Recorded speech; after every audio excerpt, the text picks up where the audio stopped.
क्या पाटलिपुत्र जंक्शन पर छात्रों के द्वारा हुई पत्थरबाजी सिर्फ अचानक भड़का हुआ गुस्सा था या फिर इसके पीछे कोई सोची समझी साजिश थी? क्या छात्रों की भीड़ में असामाजिक तत्वों ने घुसकर छात्रों को उकसाया? क्या कुछ ऐसे लोग इस मामले में शामिल थे जो नहीं चाहते थे कि परीक्षा शांतिपूर्ण तरीके से संपन्न हो? क्या उनका मकसद ये था कि परीक्षा प्रभावित हो जाए, माहौल बिगड़े और सरकार की बदनामी हो? आज हम इसी बात पर चर्चा करेंगे। नमस्कार, मेरा नाम निशिकांत है और आप देख रहे हैं मघी न्यूज। बीते रविवार को पाटलिपुत्र जंक्शन पर जो कुछ हुआ वो आप सबने देखा। मीडिया रिपोर्ट्स के मुताबिक ट्रेन की लेट लतीफी के कारण छात्र भड़क गए। स्टेशन पर अफरा तफरी का माहौल हो गया। देखते ही देखते हंगामा होने लगा, नारेबाजी हुई, पत्थरबाजी हुई और इस पत्थर में छात्रों के साथ साथ कई पुलिसकर्मी भी घायल हो गए। हालांकि बाद में पुलिस ने बड़ी मशक्कत के बाद स्थिति को काबू में लिया और स्टेशन पर शांति व्यवस्था बहाल हुई। लेकिन इस घटना के बाद कई बड़े सवाल खड़े हो गए। क्या बिहार में बिना हंगामे के कोई परीक्षा नहीं हो सकती? क्या हर बड़ी परीक्षा के साथ अफवाह, अव्यवस्था और बवाल अब बिहार की मजबूरी बन गई है? क्या इस हंगामे का मुख्य कारण सिर्फ ट्रेन की लेट लतीफी थी या फिर छात्रों की भीड़ में असामाजिक तत्वों ने घुसकर छात्रों को उकसाया? और सबसे बड़ा सवाल, कहीं इस मामले में ऐसे लोग तो शामिल नहीं थे जो ये नहीं चाहते थे कि परीक्षा शांतिपूर्ण तरीके से संपन्न हो और सरकार की बदनामी हो? देखिए, यह सवाल हम हवा में नहीं उठा रहे हैं। मीडिया में भी ऐसी रिपोर्ट प्रकाशित हुई है कि पाटलिपुत्र जंक्शन पर हुए हंगामे में सिर्फ सामान्य छात्र शामिल नहीं थे, बल्कि इन छात्रों की भीड़ में असामाजिक तत्वों के घुसने की भी आशंका जताई जा रही है। पुलिस को भी इस बात का अंदेशा है। पुलिस इस एंगल से जांच कर रही है कि कहीं छात्रों को जानबूझकर तो नहीं उकसाया गया, कहीं ट्रेन की देरी और छात्रों की परेशानी को बहाना बनाकर माहौल को बिगाड़ने की कोशिश तो नहीं की गई। फिलहाल जांच चल रही है और उम्मीद है कि जल्द ही पुलिस दोषियों तक पहुंच जाएगी। लेकिन अगर जांच में यह बात साबित हो जाती है कि छात्रों की भीड़ में कुछ असामाजिक तत्व, बाहरी तत्व घुसे थे, तो यह मामला सिर्फ हंगामे का नहीं रहेगा। यह बिहार के युवाओं के भविष्य के साथ खिलवाड़ बन जाएगा, क्योंकि सामान्य छात्र का मकसद क्या होता है? वह किसी भी हालत में परीक्षा केंद्र तक पहुंचना चाहता है, वह समय पर परीक्षा देना चाहता है, वह अपने भविष्य का एक मौका बचाना चाहता है। लेकिन पाटलिपुत्र जंक्शन पर जो तस्वीरें दिखी वह कई सवाल पैदा करती है। जो छात्र परीक्षा देने जा रहा है उसके हाथ में एडमिट कार्ड होना चाहिए या पत्थर? जो छात्र सेंटर पहुंचना चाहता है वह ट्रेन पकड़ने की कोशिश करेगा या ट्रेन को रोकने की? जो छात्र नौकरी की उम्मीद लेकर घर से निकला है वह पुलिस से मदद मांगेगा या पुलिस पर हमला करेगा? यही सवाल इस घटना को गंभीर बनाता है।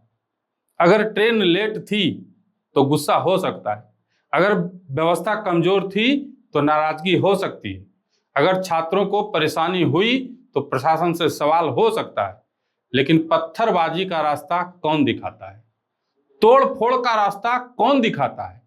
भीड़ को भटकाकर स्टेशन को युद्ध का मैदान बनाने का काम कौन करता है? यहीं से साजिश का शक मजबूत होता है। बिहार में जब भी कोई बड़ी परीक्षा होती है लाखों परिवारों की उम्मीद उससे जुड़ी होती है।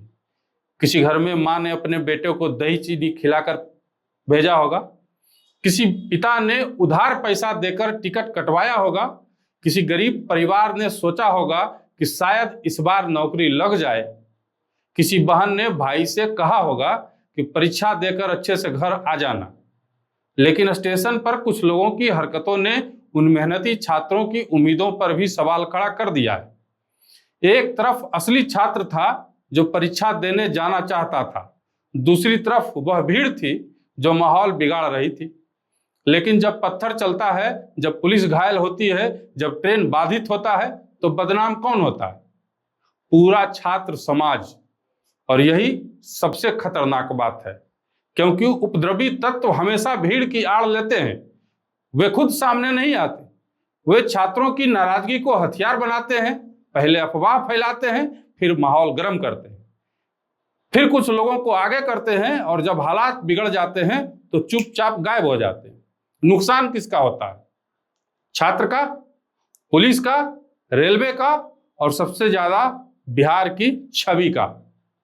अब सवाल यह भी है कि क्या इस घटना के पीछे परीक्षा को बाधित करने की कोई कोशिश थी? क्योंकि परीक्षा शांतिपूर्ण तरीके से संपन्न हो जाए तो लाखों छात्रों को राहत मिलती है। सरकार कहती है कि हमने परीक्षा करा ली, प्रशासन कहता है कि व्यवस्था संभल गई, लेकिन अगर परीक्षा से पहले या परीक्षा के दौरान हंगामा हो जाए तो सवाल उठता है कि पूरी व्यवस्था फेल हो गई, सरकार फेल हो गई, रेलवे फेल हो गया, पुलिस फेल हो गई, और यही कुछ लोगों का मकसद भी हो सकता है। अब देखिए, यहां पर हम किसी पर बिना जांच के आरोप नहीं लगा रहे हैं, लेकिन सवाल उठना जरूरी है क्योंकि मीडिया रिपोर्ट में भी यह बात आई है, पुलिस को भी अंदेशा है और जांच इसी दिशा में चल रही है। अगर कोई छात्र सच में परेशानी के कारण भड़का तो उसकी परेशानी सुनी जानी चाहिए, लेकिन अगर किसी ने छात्रों को भड़काया है, किसी ने भीड़ में घुसकर पत्थर चलवाया है, किसी ने माहौल को बिगाड़ने का खेल खेला है, तो ऐसे लोगों को किसी भी कीमत पर छोड़ा नहीं जाना चाहिए। जांच के बाद यह बताए पुलिस और प्रशासन कि भीड़ कैसे जुटी, संदेश किसने फैलाया, किसने छात्रों को स्टेशन पर रुकने या हंगामा करने के लिए उकसाया, किसने पत्थरबाजी शुरू की, किसने वीडियो बनाकर माहौल को और भड़काया, और क्या इस पूरे मामले के पीछे कोई संगठित नेटवर्क था? क्योंकि बिहार में परीक्षा सिर्फ परीक्षा नहीं रह गई है, यहाँ परीक्षा के साथ एक पूरा सिस्टम चलता है। कोचिंग का बाजार चलता है, फॉर्म भरवाने का बाजार चलता है, गाइड बुक और टेक्स्ट सीरीज का बाजार चलता है, अफवाह का बाजार चलता है और कई बार परीक्षा रद्द कराने की राजनीति भी चलती है। अगर परीक्षा हो गई तो तैयारी का एक चक्र खत्म, अगर परीक्षा रद्द हो गई तो फिर से नया बैच, नई फीस, नई तैयारी, नई बेचैनी और नई कमाई। इसलिए यह जांच जरूरी है कि कहीं इस हंगामे के पीछे कोई ऐसा समूह तो नहीं था जिसे परीक्षा का शांतिपूर्ण संपन्न होना पसंद नहीं था, कहीं छात्रों की परेशानी को मोहरा तो नहीं बनाया गया, कहीं ट्रेन की लेट लतीफी को बहाना बनाकर स्टेशन पर बवाल कराने की तैयारी तो नहीं थी, कहीं सरकार की बदनामी कराने के लिए छात्रों के गुस्से को आग तो नहीं दी गई। ये सवाल गंभीर है और इसका जवाब जांच से ही मिलेगा।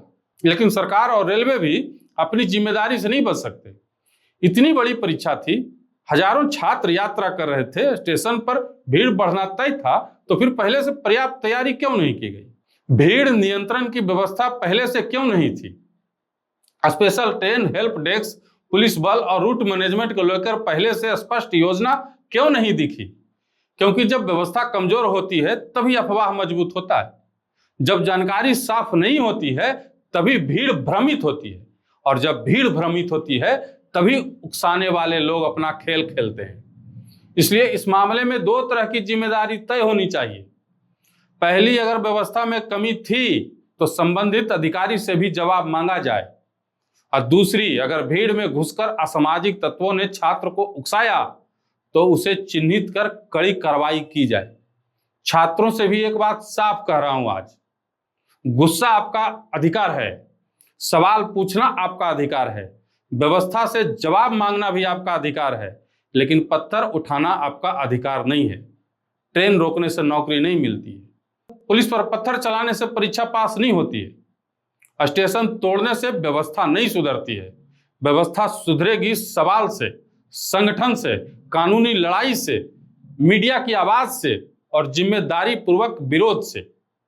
लेकिन हिंसा से सिर्फ आपका नुकसान होगा, आपके ऊपर केस होगा, आपका करियर बर्बाद होगा, और जो लोग आपको भड़काते हैं वे सबसे पहले भाग जाएंगे दुम दबा के।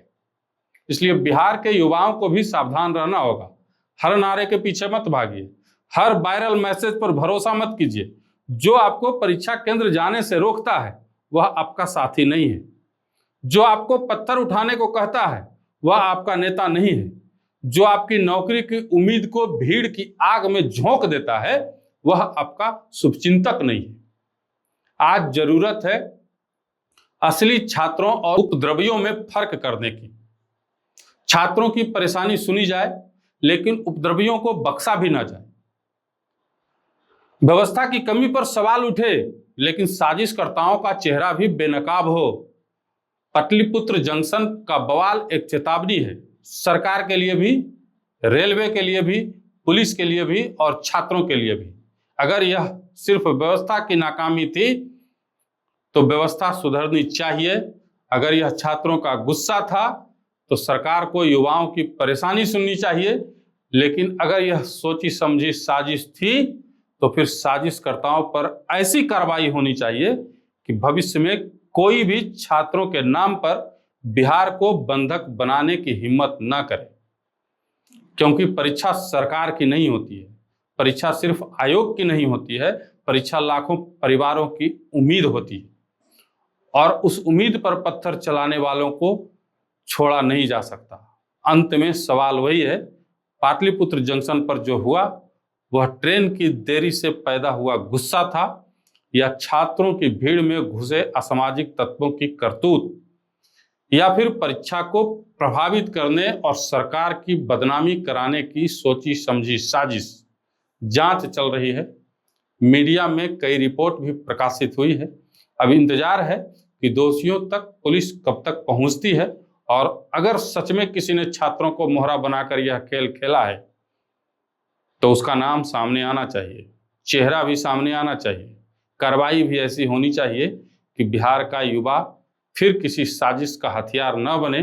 इस बारे में आप क्या सोचते हैं, कमेंट में जरूर बताइएगा।